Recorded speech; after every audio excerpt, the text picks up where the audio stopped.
All right, well, let's jump into this game. It starts off with the English opening, which is pawn to c4, and we could play in a few different ways. We could play knight f6 to fight for the center.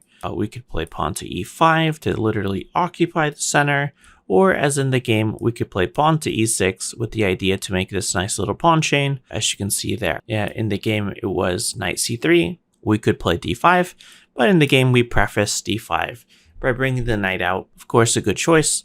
White goes for e4. We could play other moves like d4, knight f3, but e4 makes sense to me.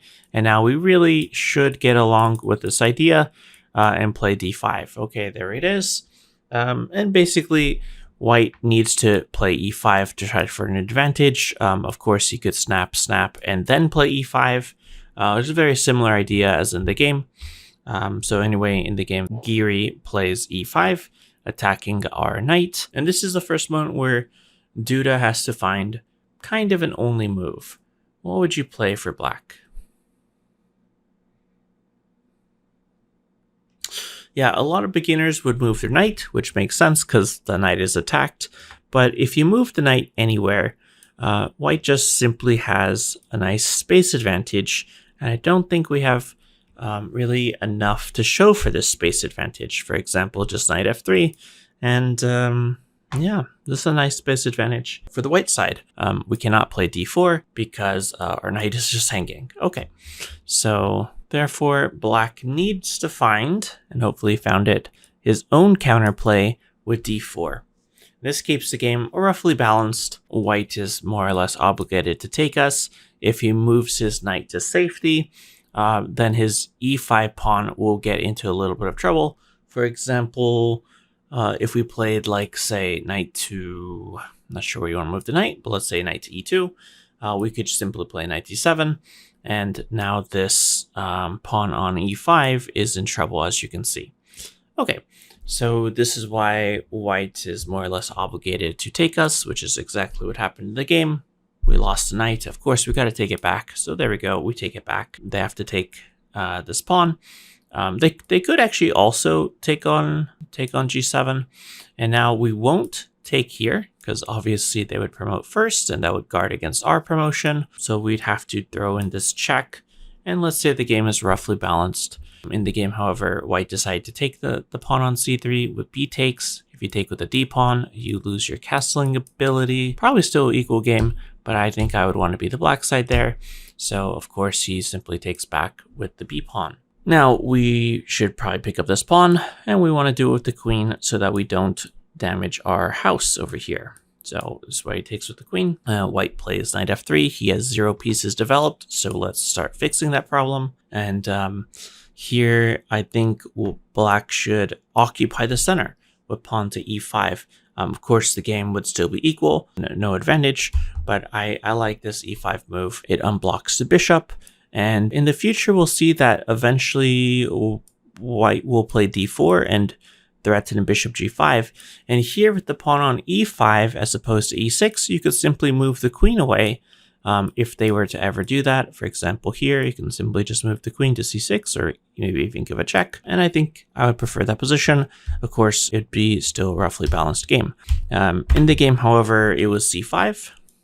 Reasonable choice, fighting for the center. But we'll see that this queen gets into a little bit of an awkward position after d4.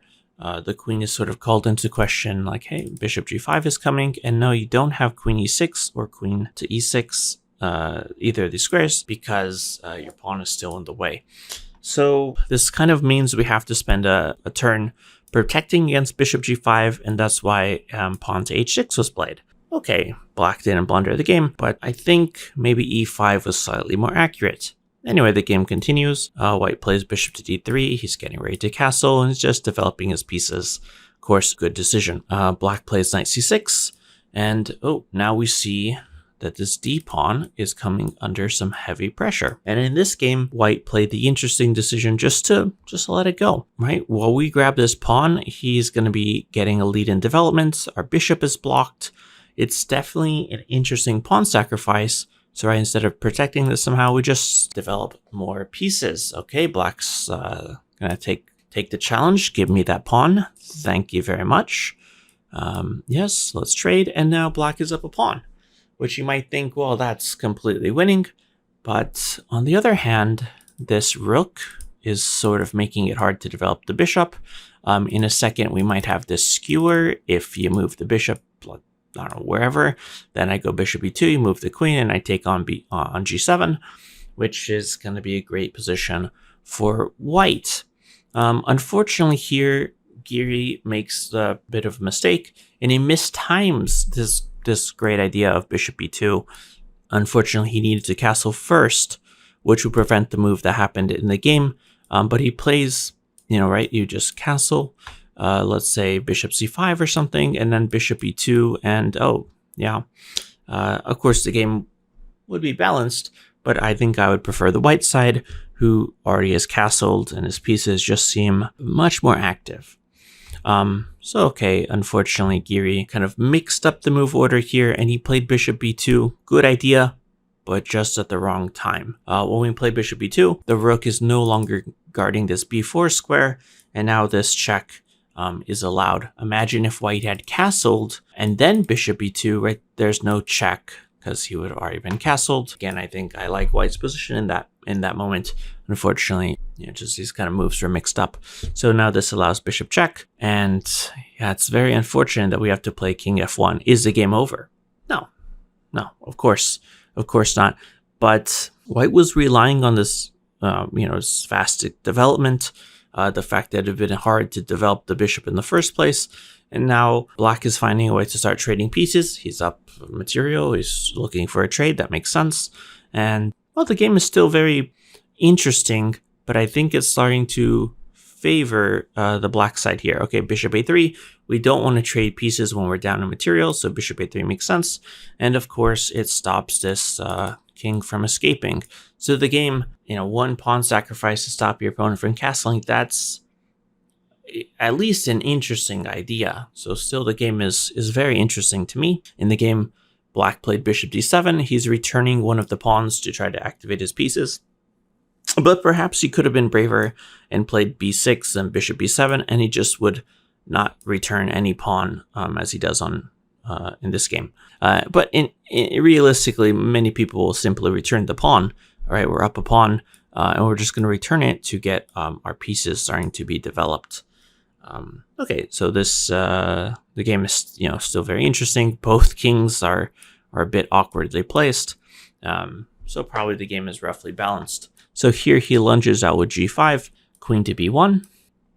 That's a nice idea. Maybe we can go check, but it's easy to parry. Just go rook c8, or as in the game he played rook d8. White needs to find a way for his rook to get into play, and so he prepares the rook lift like this. Okay, so he plays h4. We need to really stop this rook from activating into the game, so we can simply shut it down with pawn g4, which is what happens in the game. And now white, should start developing his king, like say over here somewhere. Maybe we can go pawn to g3, and then that will give our king shelter on the h2 square. You can never really go king g2 because there's always like bishop c6, but you could live over here if there's a g pawn. So maybe pawn g3 would have been a good decision. In the game, it was h4 with perhaps the idea to go after this pawn. It's a bit alone in our territory, so maybe we can go after it. Objectively not the best decision, in fact, just objectively a mistake, but in this, in practical play, it seems to make sense. Also, doesn't g3 just simply walk into bishop c6? Well, the answer is no, because the bishop was stopping rook to e7, and now it's actually black who would be winning. So maybe he just didn't see that, or maybe he really thought, hey, I can just go after this pawn. It's weak. So again, okay, it was a technical mistake, but realistically, it still is unclear in the game if it was a mistake. Rook to g8. Well, our rook was also not doing anything, so let's bring him in. Right, maybe we can play pawn g3 now. So this is what motivates white to play g3, shutting us down from playing it. And again, no, we can't play bishop c6 for the double attack because that bishop was blocking the road to rook e7, guarded by the bishop. and that would be the end of the game, right? If we move the king, this is going to be a discovered attack, and it's White's choice how he'd want to use it. The simplest way to me seems to be rook to d7, and thank you for the queen. So of course bishop c6 wasn't played. These guys are 2700. So after pawn to g3, Black plays rook to g5. Now we're activating the rook. So sort of what White was trying to do. He's trying to activate the rook with some sort of rook lift, and now Black has achieved it. Okay, White plays bishop to e2. You know, it's getting a little bit tough to see how this piece is going to come into play. If we start marching the king over, it's just a little bit too slow because now the rook starts, attacking. Maybe rook to here with a tempo. It's getting tough. Right? Bishop c1, and then now this guy can come here because remember we were watching out for rook to e7, supported by the bishop on a3. But if the bishop has to move, now we can move the bishop to c6 because that would just be a blunder. Okay, so it's getting really tough for the white side. In the game, he played bishop to e2. Perhaps he's trying to demotivate the rook from moving because sometimes that will be hanging. But honestly, Black is just winning because he's activated his pieces and White still just down a rook. Okay, we activated the rook with rook to e5. Rook to a5 also looks pretty good for reasons we just saw. But okay, every move looks really good for Black. He seems to be effectively up a piece. And now White is trying to solve that problem. He's like, okay, I see that I'm down a piece. Let's try to activate it. Right? Now we can see why bishop b2, right? We're going after the pawn on g5. But it's just one, maybe two moves too slow. Our rook is already in the game. Their rook is getting there, but it's just one step too slow. We could start with rook f5 counterplay on this king, or as in the game, the killing blow. The game just ends after this. Maybe you can take a second and try to find how the game wraps up. Yeah, and going back to the fact that the king is just a little bit unstable. Of course, our king is as well, but our pieces are more active, so their king is going to suffer more. And because of that, we have this shocker. Rook takes e2. White is more or less obligated to take it back. Otherwise, he's just down material. And of course, there's a checkmate there. So we have to take this piece. And now, oh yeah, the king is super exposed. Queen check. Queen, I mean, it kind of has to block. There's really, this would be a terrible decision because you're walking into a discovered attack. And probably bishop a4.